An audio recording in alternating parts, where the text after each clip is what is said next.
आमच्या कोकणात लग्नाच्या आधी केल्या जाणाऱ्या विधींपैकी एक अत्यंत महत्त्वाचा विधी म्हणजे चूनधुणी. लग्नघरात लग्नाच्या आदल्या दिवशी संध्याकाळी हा विधी केला जातो. यासाठी वाडीतल्या सगळ्या बायका एकत्र जमून पाणवठ्याच्या ठिकाणी जातात. त्यांच्या जोडीला ताशांचं वाजपही असतं. तिथे गेल्यानंतर ज्या जागेवर हा विधी करायचा आहे ती जागा साफ केली जाते. शेणाने सारवली जाते, रांगोळी काढून सजवली जाते आणि मग या विधीला सुरुवात होते. सगळ्यात आधी सवाष्ण बायका ज्या जागेवर हा विधी करायचा आहे त्या जागेला हळद-कुंकू वाहतात आणि हे लग्नकार्य निर्विघ्नपणे पार पडावं अशी प्रार्थना करतात.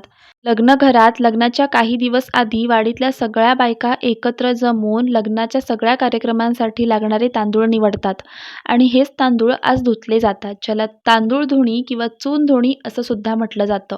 याचा एक सविस्तर मोठा व्हिडिओ आपल्या मी विशाखा या यूट्यूब चॅनलवर आलाय, तो नक्की पहा आणि हा व्हिडिओ आवडला असेल तर चॅनलला सबस्क्राईब जरूर करा.